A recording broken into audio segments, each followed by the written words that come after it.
Hello, this is Roger Capello bringing you My Week at the Club, episode number 38, I believe.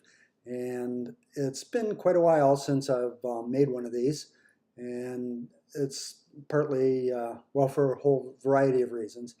But it's been an active year for chess. I've had some good results in tournaments, and I was a co-champion again this year with Gary Broussard and was able to win some other tournaments.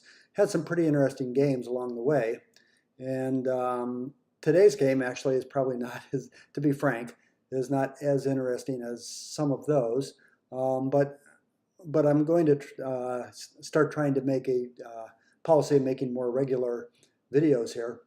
And I wanted to change how I do it so that they weren't quite so tedious for the listener. And principally, I want to make them shorter. So my goal is to make it 15 minutes, of which I've already used one, so I'd better get on with it. I didn't want to cut out the astronomy feature, though, because a lot of people said they like it. So I'll very briefly talk about that. Over here on the right, you'll see the Parker solar probe, which lifted off from Kennedy or Cape Canaveral about a week or so ago on a Delta IV heavy launch vehicle. And it's on its way to study the sun, to study in particular the corona of the sun. And it's hopefully to help solve some mysteries about the corona. And it's interesting how it's getting there. If I can pop up this window that was behind, it's difficult actually to fly to the sun, because what you have to do is get rid of all the energy from being in Earth's orbit. And we're going at about 30 kilometers per second in Earth orbit. That's about 80,000 miles an hour for people who like to deal in miles an hour. And that's a lot of delta V for a rocket to apply to the vehicle. And so in order to get to help it out, it's doing gravitational assist maneuvers by Venus, as you can see over here. These are the various orbits in red. And it actually makes a total of 7 different flybys of Venus, and they're sort of reverse flybys because it's giving energy to Venus and dumping energy out of its orbit so that it can drop in closer and closer to the sun. And the first pass, it gets into 10 solar radii. By the time it makes its final passes, it's down to 3 solar radii. And that gives it a good sampling of that region of the corona where we don't really understand what's going on. Corona is over 1 million degrees Kelvin or centigrade, and the surface of the sun is about 6,000 degrees Kelvin. So the corona is actually much hotter than the surface of the sun, but it's very tenuous. It's pretty much a vacuum of, it's a very thin plasma. It's not a vacuum, but close to a vacuum. Protons and electrons that have been separated. And that's where the solar wind is created. So it's heated up to very high temperatures, we think by magnetic processes that are dumping energy into the corona and then blowing the wind out at very high speed, hundreds of kilometers per second, out past the Earth. And that's what causes our space weather. It causes the aurora and also, from time to time, outages of the grid. So I'd better move along, get some chess in here anyhow, and move along with that. This week I played Roland Booker. You can see him up there at the top. He's 1633, it says here. And I decided to try something a little different. I played a Smith Morra, or just a Morra Gambit, if you want to call it that. So I had e-pawn opening. Of course, I didn't know it would be that. I thought maybe it'd be double e-pawn, but with it becoming a Sicilian, I decided to go ahead and play this Gambit opening, where white gives up this central pawn for quick development. And as you can see, white gets a very free development, maybe more so in this game than it does in others, but I've had really good results with this in the past.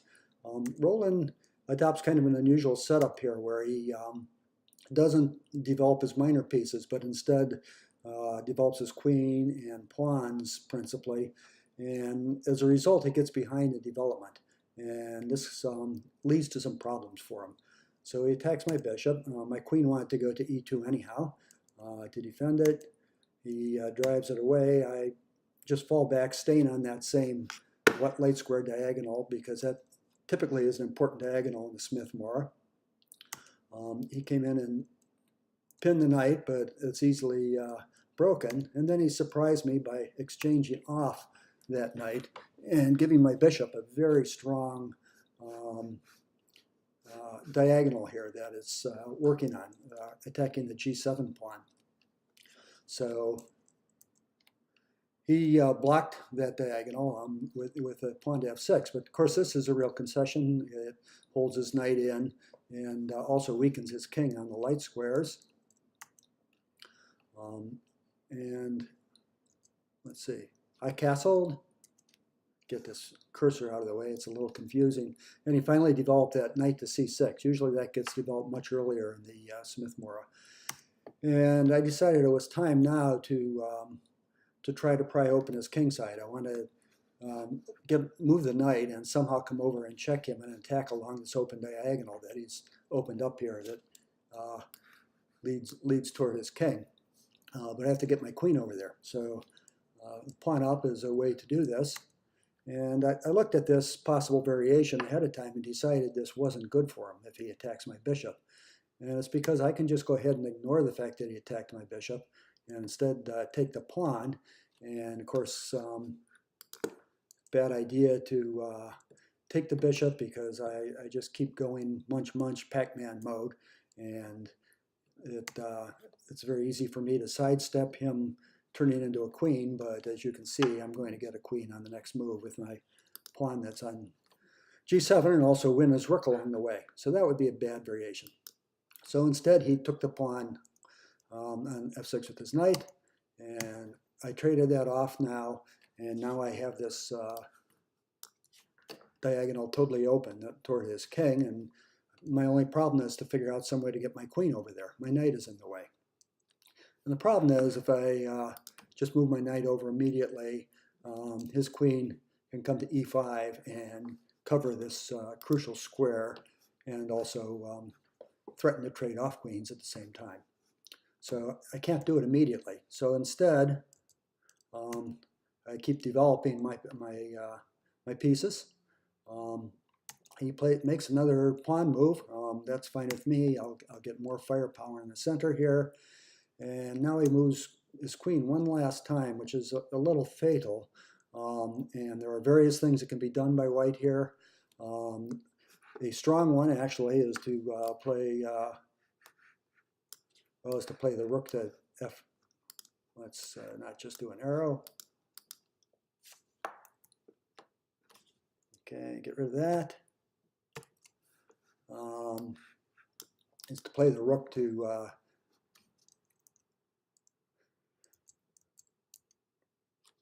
play the rook to c4 if it will let me. It's not letting me. Here, how about if I try this? There we go. Do it that way. And attack his queen. I didn't want to do that because of this bishop move coming along this diagonal here.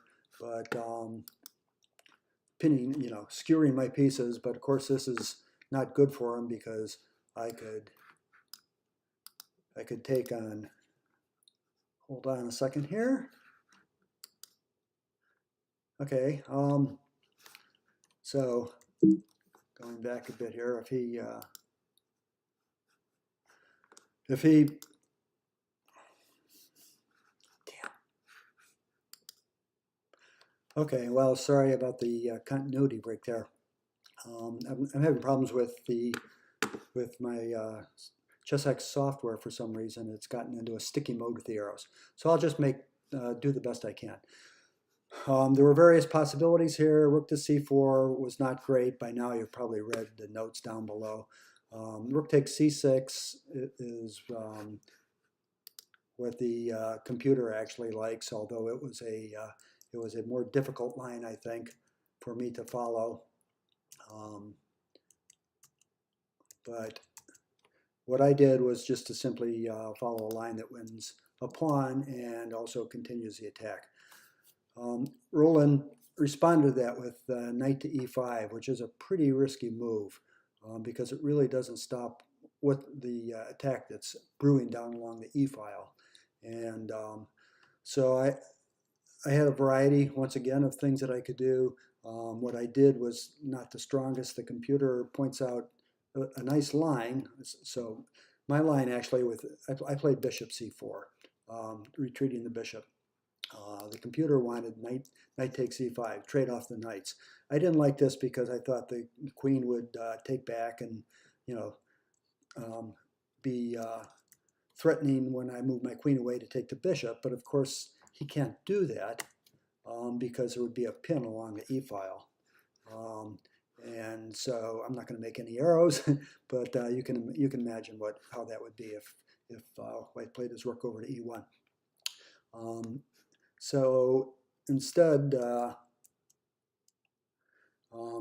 that, after queen to f3, he would just have to move his rook that's being attacked here by my queen, have to move that out of the way with the tempo, and then the rook comes to e1 anyhow. And now after the queen moves away, there's a discovered check and forced mate in 13 moves, according to Stockfish. I didn't see all that. Instead, I played bishop to c4.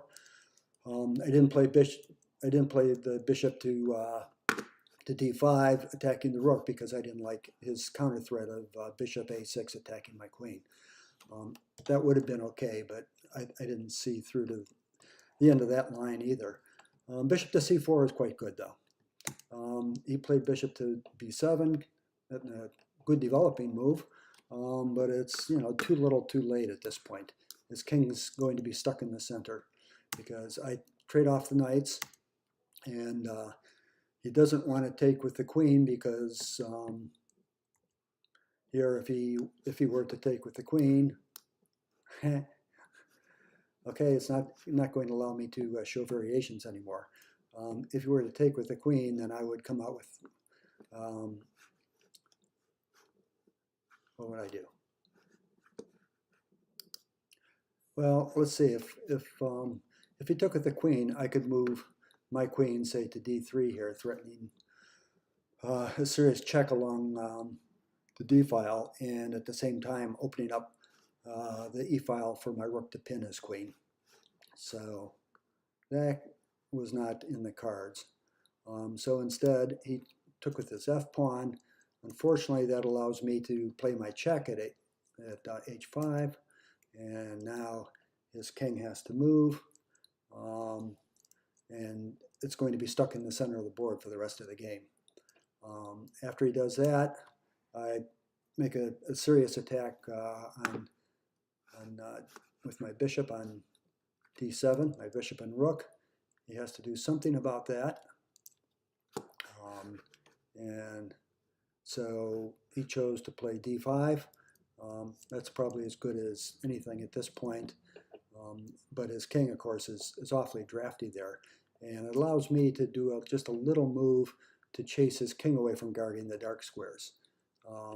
So now his queen has, so his queen has to move off of the simultaneous defense of these two squares, g5 and h4. He drops back. He's still defending this these two dark squares. Yeah, so he doesn't have to actually doesn't have to give them up entirely, but the problem is he has to give up control of some of the squares over here, and the g3 forced him to move off of out of that very aggressive queen post. So now my queen's able to come into g4. And the nice thing about this is this threatening mate on d7.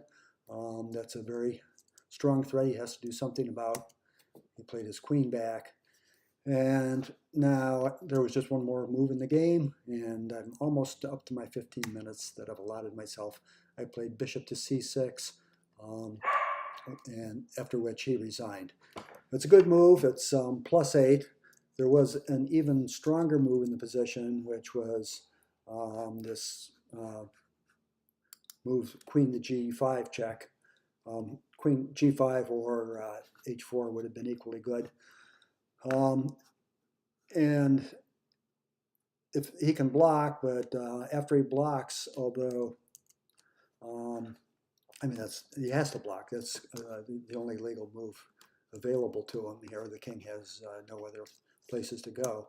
After he blocks, I could trade off the queen and fork the king and the bishop and win a piece that way, but the computer wants an even stronger move, but a quiet one would be hard to see, which is queen to h6.